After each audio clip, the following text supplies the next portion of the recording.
මේ තියෙන්නේ අපි කැලණිය වෝටර්වර්ල්ඩ් බෝටු සංචාරය යෙදුනා හැටි. හරි ලස්සන සංචාරයක් තමයි අපිට මේකෙදි විඳගන්න පුළුවන්කම හම්බුනේ.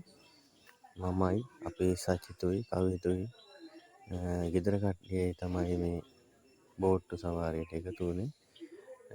හරියට නිකන් අපිට ඇත්තම ගඟක බෝට්ටුවක යන වගේ අත්දැකීමක් තමයි අපිට මේ බෝට්ටු සංචාරයේදී විඳගන්න හම්බුනේ. ඕගොල්ලන්ට වීඩියෝ එකේ අන්තිම වෙනකම් බැලුවොත් පෙනේ. විවිධ ජලජ පැලෑටි, ජලජ ශාක, ඒ වගේම මාළු, ඊට පස්සේ ජලාශ ආශ්‍රිතව ජීවත් වෙන පක්ෂීන්, උරගයින් වගේ විවිධ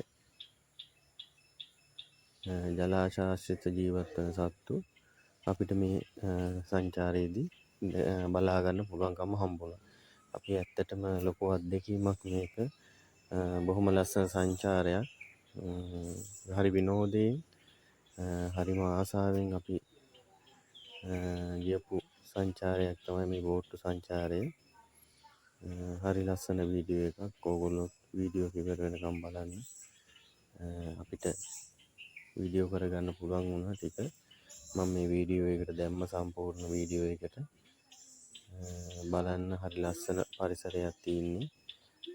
කොළඹට කිට්ටුවෙන් අපිට බොහොම අඩු මුදලකට සංචාරයක් බෝට්ටු සංචාරයක් යනවා නම් මේ කැලණිය වෝටර්වර්ල්ඩ් එකේ තියෙන බෝට්ටු සංචාරය සඳහා ඔයගොල්ලොත් එකතු වෙන්න. හොඳ අත්දැකීමක්, ලස්සන අත්දැකීමක්, පොඩිත්තන්ට හොඳ විනෝදයක් ලබා ගන්න පුළුවන් අත්දැකීමක්. හරිම විනෝදජනක අත්දැකීමක් ලබා ගන්න පුළුවන්. හරි ලස්සන පරිසරයක්.